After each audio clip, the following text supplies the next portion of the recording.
Mendelspod.com, advancing life science research, connecting people and ideas. Welcome to the program. He's the creator of the Lean LaunchPad. Silicon Valley business guru Steve Blank has been teaching entrepreneurship as a management science for some years. Last fall, Steve took the class to UCSF and came up with the life science version, working with 26 teams in life science and healthcare, developing businesses in therapeutics, diagnostics, and medical devices. The course was so successful that NIH has engaged with Steve to pilot the course with grant recipients. For more than a decade, Competitive Group has helped science-based companies build and execute innovative marketing campaigns. They love science, they love marketing, they love the idea of combining the two to make great things happen for your marketing communications. We joined Steve at his ranch here in Pescadero, California, to tell us what he's up to. Thank you for having us. Oh, thanks for having me. You're calling it the NIH Innovation Corps, or I-Corps, team training program. What is your plan there? Well, you know, we've been running this program with the National Science Foundation for the last 3 years, and we've put over 300 teams led by principal investigators and mentors and their postdocs through this program. And basically, this is a rapid commercialization training program. We have a couple of insights about how to commercialize technology that have never been applied before.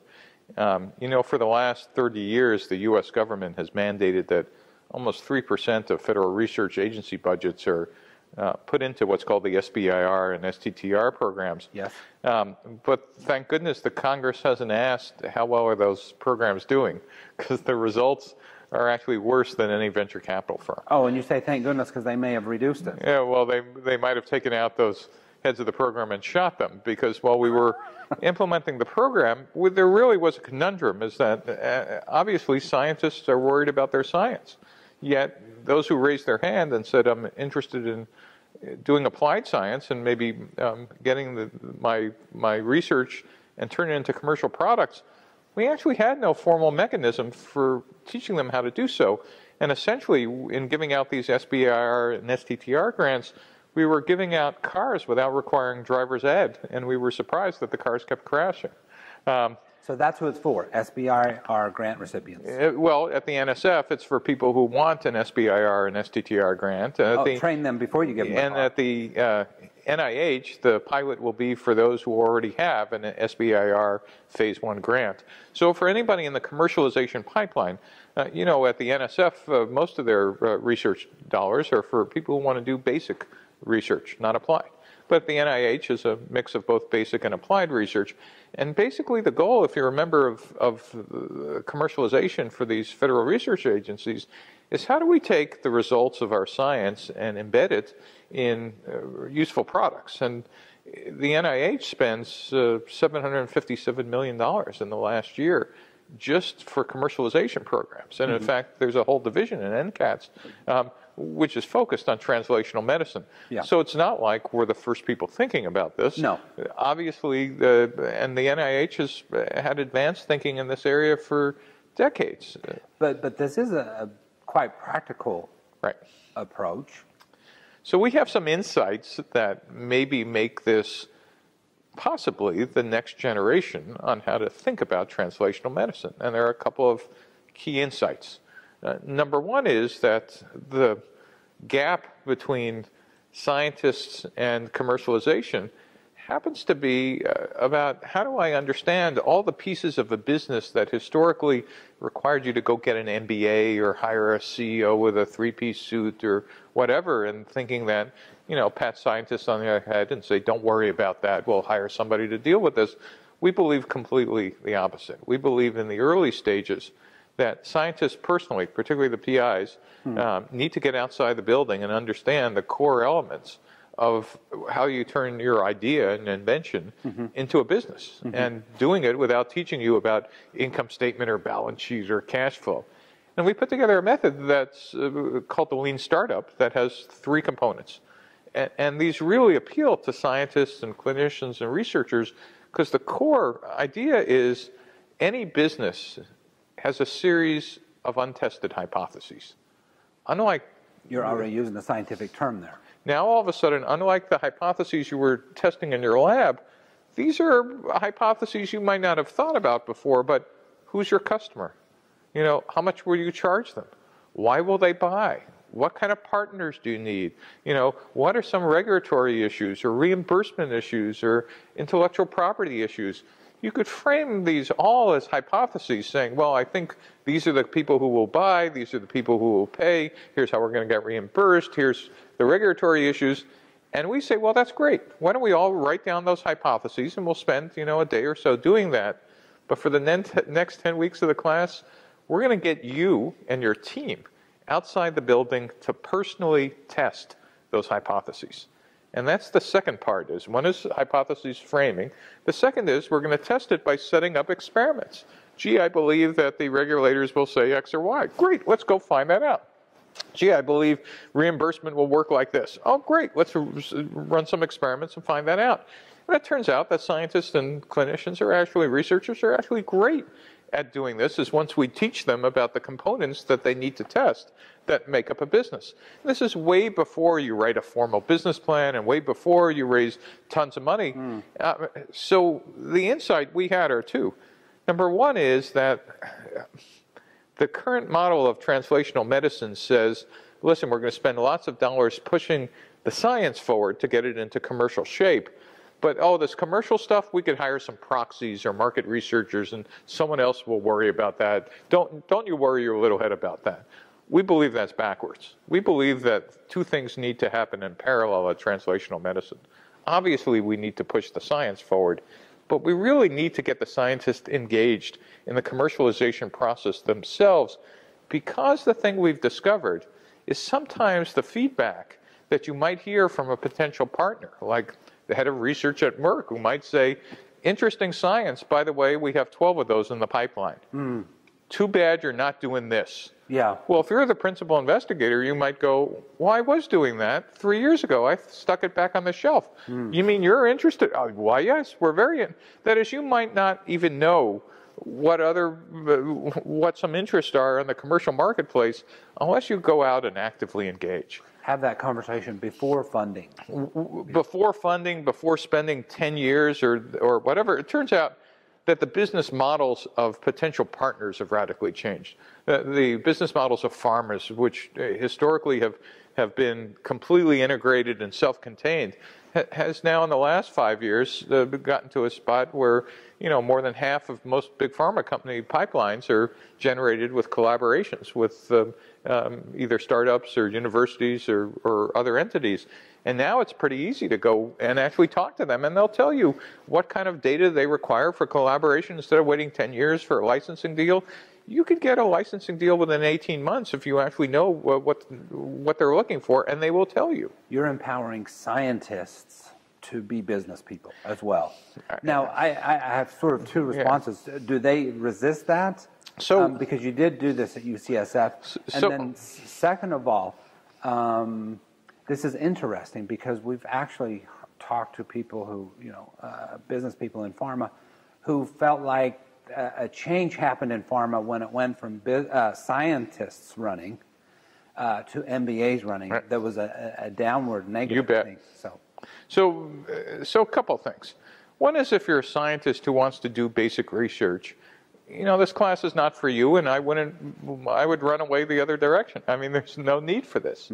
But if you're a scientist who wants to see the fruits of your science outside the lab, and, you know, the whole idea of translational medicine is to go from the lab bench to the bedside, we now know the most efficient process requires you, as the PI, to be engaged at least in the first part of hypothesis testing about where the business is and where the commercial applications are. And it doesn't require you to become a business person. It requires you to kind of understand that your technology and idea is just a small part of what actually makes up a commercial entity. And usually for most PIs, that by itself is like a big idea. Yeah. Oh, it's not all about my science. No, there's, you know, there's like who are the customers and who are the payers and and you know what? Because by definition, PIs are very smart people. You know, that takes just a couple of days. It doesn't require 2 years of becoming a business person. And two is, we're not interested in teaching you how to run the company for the next 7 years. We're actually interested in you learning about what things are commercially applicable so you could go back in your lab and the next thing that comes down your pipeline, you'll be a lot smarter about who to call on and how to evaluate it and how to train your graduate students to do this, such that we're going to make the pipeline of stuff from the research lab to the bedside much more efficient by training the next generation of principal investigators to understand this level of commercialization skills. And we've seen that effect already at the National Science Foundation. As I said earlier, we've had over 300 principal investigators go through this process. And what it's done is actually changed how they view the application of their science already in a dramatic way. How did you get National Science Foundation to jump into this? I mean, a big government agency, and now NIH. Yeah, it's the good news is since I come out of the commercial side of the world, I always had this view of maybe, like some people, the government is this big, monolithic, not particularly bright set of people who couldn't get jobs elsewhere. And I've discovered, at least for the national research agencies, I couldn't have been more wrong.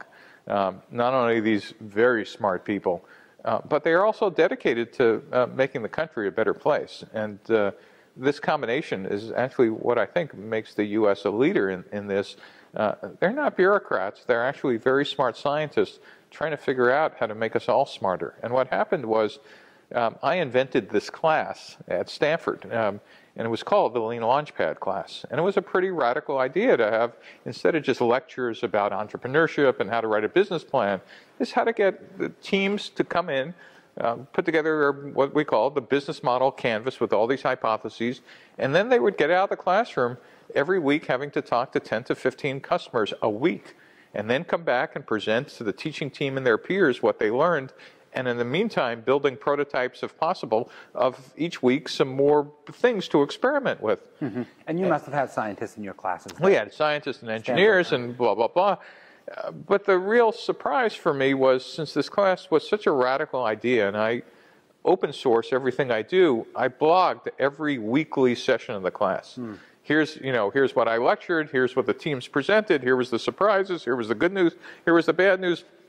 And even my co-author of my last book said, "Steve, this is the most boring series of blog posts you've ever written. Stop writing." I said, "Nah, let me just, let's memorialize what we learned." What I didn't realize is back in Washington, D.C., the entire NSF SBIR team said they were reading the blog post like they were a weekly serial. And they were going, look what they discovered now. And then about 3 weeks after the class ended, I get a phone call. I still remember driving on the Stanford campus that says, "Hi, you don't know me, but I'm from the U.S. government. We need your help." And make a long story was, "We've been reading your blog post. We think you've invented the scientific method for entrepreneurship." Whoa. Now, that's a claim I never would have made. You weren't saying that. I definitely wasn't saying that. And I said, "Why do you say that?" He said, "You've in fact taken hypothesis testing out of the lab and just simply pointed it outside the building." He said, "We believe our scientists will know how to do this in an instant. We want you to put together a class for us." And I said, "Well, okay, I could fit you in another year or so." He said, "In 90 days. And I went, "Really? This is the U.S. government?" And they picked 25 of teams they thought would do well. Because the do well here is not only how smart you are, is whether you're actually committed to spend 10 to 15 hours a week. In the class? No, outside the building. Outside, doing your homework. Right. The lecture in the class is not the class. The lecture is just to kind of get us all up to speed and kind of get some feedback. But if you weren't willing to make that commitment, you couldn't get into the NSF I-Corps. And in fact, that's going to be the same for the NIH. This is not a series of lectures that you kind of hand off to someone else. It is immersive and experiential. And if you're willing to do that, you're actually going to do great in the class. What's an example of getting outside the building? So you mentioned regulators. I mean, you don't go to the FDA. Yes, you do. You do? You go to the FDA. You could go to the FDA. You could go to their advisory panels. You could go to what. So I've now just learned, people learn in very different ways. I could sit and lecture you about reimbursement until we're blue in the face and you take notes and boy, it's a lot different when you're talking to an advisory panel who laughs in your face going, "Hell will freeze over before we're going to, approve that." Whoa, that's a very different, because then you could ask, well, what did I say that was wrong? Or just imagine, for diagnostics, imagine if 23andMe actually had done that, rather than thinking we're great, smart Silicon Valley people and we're going to teach the FDA how to do diagnostics. That's one theory. The other theory is, you don't pull on Superman's cape and you don't pee into the wind. You might have had a dialogue at first and understood some of their objections, and when you had heard them, you could have actually moved the process in the direction you wanted to, instead of saying, well, we'll teach them how to, what the next generation, and I'm just using that not to beat up 23andMe. It's a great example. But it is reported on that a lot. But it is a good example of, in fact, being engaged in the process rather than the process being some hands-on theory. And human beings learn, I believe, a lot quicker and more permanent lessons when they're experiential. Here, talking to the, technology scout at Merck, who will tell you we're not interested in X, versus, I've heard from a third party, here's what's in Merck's pipeline. That's guessing at it. It's just kind of very different. Well, not only guessing, because you're the principal investigator, you could ask questions that other people who are just doing research for you can't. So when someone says no, you could say, well, perhaps, you might be interested in this other thing I've had on my shelf. Or, gee, what if we change the, the target to be X? Well, oh, that might be interesting. When you use proxies, they can't know that. And also when you use proxies, it's easy to dismiss their findings if they counter your vision. So when you send someone else out, I read that here, but I'll read some. Or you know what? You're just not explaining it correctly. Go out and tell them. Instead, when you get to hear somebody say your baby's ugly 5 times, it gets very personal. In fact, you check to make sure you're holding the baby the right side up. But then you have to deal with the feedback personally. And if you're a senior principal investigator, this creates cognitive dissonance because you think, you believe you are the expert in your field. And to have others tell you that its commercialization potential isn't what you think, because you're smart, first you're going to be angry, then you're going to be pissed off, and then you're going to do something about it. And it's this action that happens immediately rather than becoming some research theory that will spend another 9 months spending on it, because you need to come into class next week and not only tell us what you did and what you learned, but what are you going to do about it? Whoa, you got a week to figure that out. Holy cow. And so the speed of learning is just incredible. Over the 10 weeks, these teams talk to over 100 customers, partners, regulators, reimbursers, etc. And you got to be deaf, dumb, and blind not to get smarter after talking to 100 people. Now, you've well known in Silicon Valley. You've been in high tech and IT and had your own companies, 8 of them, I believe. Yep. Is there something new about life science? Are you changing anything with the NIH program? Yeah, well, a couple of things about life sciences, and this is actually a funny story, is in all the books I've written about entrepreneurship, this lean startup process works for web and mobile and hardware and the NSF. But I said in all my writings, this won't work for life sciences. Don't even bother. Oh. Yeah, I actually said that in writing. and once you got the government call, you better change it. Well, no, because I had this 1990s version of, the model of life science companies where you had a paper in Science, Nature, and Cell, you got funded, then you got funded again, and you've raised a couple $100 million, then eventually you get to some phase 1, 2, and 3 trial, and somewhere in between there, 10 years from now, you license the drug with a big deal, or you get bought, or maybe even go public, but it's not till 10 years that you actually need to do customer discovery. That was my mental model. That's why I said it was a mental model of therapeutics that may not even ever have been true, but is certainly not true with how pharma works today. But I didn't know that. But the folks at UCSF did. And the folks at UCSF saw what we did for the National Science Foundation and said, this is exactly what not only therapeutics, but devices and diagnostics and emerging digital health need exactly now, because the world's changed and the teams do need this input. And so they approached me and I said, didn't you read my book? And they said, Steve, we are the experts in commercialization. You don't know anything about it. You need to get out of the building yourself. They did. That's exactly what they said. And so they took me to a variety of venture capitalists in devices and therapeutics, etc., who all said, this is exactly what we need to be doing. Not only to make the teams more efficient in how they're approaching commercialization. But kind of an unintended piece is we also need to be able to convince teams to kill bad ideas by finding out that maybe there are 6 other things in the pipeline, or that this isn't a reimbursable device or something else. And so every time I encountered that, I would challenge the venture capitalist and say, if this is so important, why don't you teach this with me? And I got 4 of them to say yes. And so Carl Handelsman for therapeutics, and Alan May for devices, and Abbas Gupta from David for digital health, and Tard Morrow for diagnostics, all ended up being the co-instructors who were the domain experts for those domains at UCSF, who've been involved with funding hundreds and maybe collectively thousands startups together, actually ended up teaching with me. And so they challenged your hypothesis. You bet. And what have you found out? Well, the real surprise was this framework. There are differences, aren't there? There are differences, but I guess the biggest surprise is this framework of getting out of the building works not only as well, but actually better in life sciences than almost any other field. And then I'll tell you what the changes are. But the commonality was this idea of framing hypotheses, getting out of the building of testing them, and then building minimum viable products, whether it's high quality data for therapeutics or prototypes of the device for a medical device, works exactly the same. The difference was, of course, in each one of those domains, to an outsider, the biotech industry or life sciences is one business model.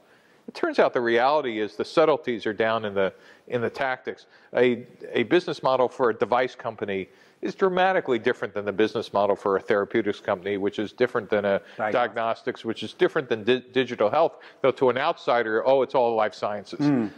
And not understanding those differences actually can get you in trouble. And we had enough expertise now on the teaching team to realize that in general, life sciences, you need to think about things that you don't need to think about for a web startup. You need to think about IP, intellectual property. Do you have freedom to operate? If so, how? What are some blocking patents? Reimbursement, who's the payer? What's it going to require to get reimbursed?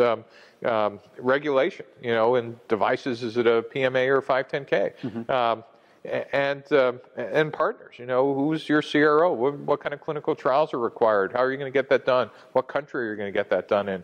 These are very specific things that also differ for each one of those domains. And so we modified the course to kind of take advantage of our knowledge of those differences in the business model. Does the life science arena and therapeutics or diagnostics, does it seem overwhelmingly difficult for you? For me? I mean, to you? No. The businesses themselves are difficult and are a lot. The problem is in the United States right now, the giant sucking sound you hear is all the money going into social media, because if you're an investor in any field, in fact, as we now know, I'd say somewhere between a third or half of venture capital funds have shut down their early stage investing in these areas because the returns are just so much better. I mean, when you could sell a 3-year-old social media company for $16 billion to Facebook, why am I spending 12 years, putting $100 million into a therapeutic?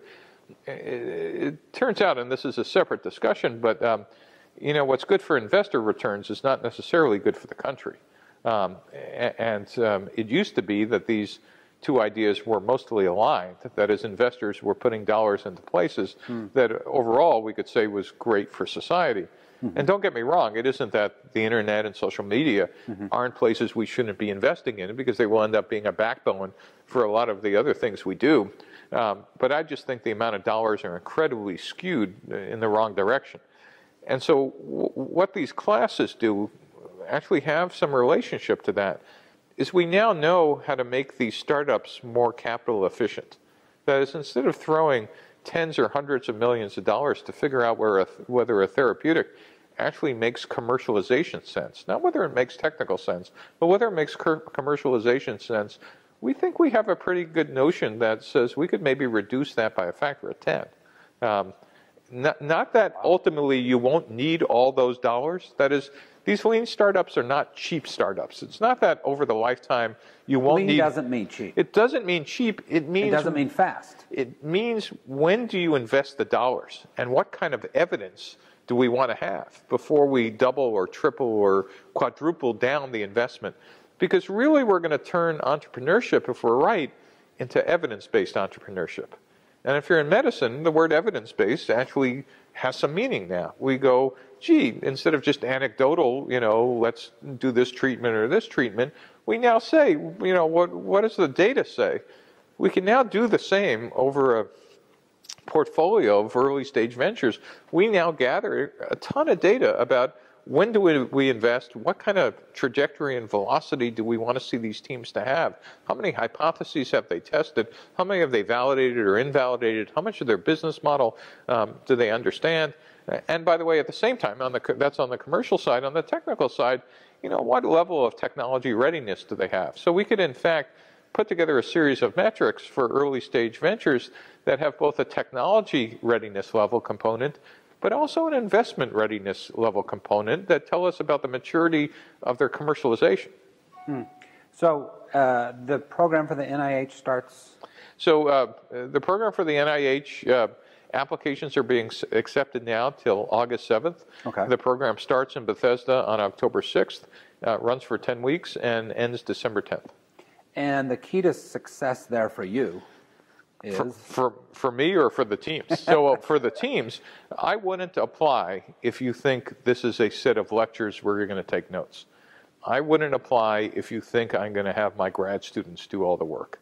I would apply if you are actually serious about trying to understand the difference between technology insight and commercialization insight. And for me personally, and for the NIH, is to get a feeling after these first 25 teams, if we could replicate the same set of results that we got at UCSF, which was, I think every one of those teams will now stand up and tell you that the trajectory of their commercialization efforts were accelerated tremendously. The other thing I'm kind of proud of about what will happen in October is Paul Yock of Stanford Biodesign will be joining us as well to kick off the program. We're going to be integrating his needs finding front end into this discovery methodology, the Lean Startup. And then Alexander Osterwalder, who invented the business model canvas, will also be there to kick off the program as well. So we're going to have the people who wrote the books actually there for the NIH. We're here at your ranch here in Pescadero, yes, on the California coast. You were supposed to be retired. So what happened? It's an interesting it's an interesting question. It's maybe the first time someone asked me that. My parents were immigrants to the United States. I grew up in a 600 square foot apartment in New York City. I consider myself, the quintessential example of the American dream. I came out of the U.S. military and spent 4 years in the Air Force during Vietnam. And I couldn't believe there was a place called Silicon Valley where people would actually pay you to learn new things. In fact, there were multiple times in my career driving down Highway 101, the main highway through the valley, thinking to myself that perhaps this was the day they were going to ask me to pay to work in the company. And, wow. and in fact, knowing that I would. So you just had a really good time. I had a great time. I did 2 semiconductor companies, supercomputer company, military intelligence company, graphics companies. It was, the only maybe commonality was I always picked domains that were incredibly hard that I knew nothing about, and also were usually surrounded by competitors who thought they were going to put us out of business. And I loved those. I mean, what a great challenge. And at the end of 8 startups, 4 of them went public, some of which I actually had.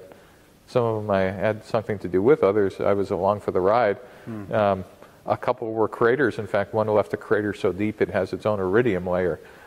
I consider this a great adventure. And when my kids were 7 and 8 years old, my last company went public in a bubble that I had a choice to kind of decide, did I want to see my kids grow up, or did I want to do the next couple of startups? And for an entrepreneur, it's hard to say enough. But I had watched some people who were role models for me at work have children who hated their parents by the time they left home because they didn't know them. And I decided that, there's an old adage of you have to decide whether you live to work or work to live. And I decided that what I didn't want to see in my tombstone was he never missed a meeting. I rather would see he was a great father. And so that was a decision that I said, I think I have enough.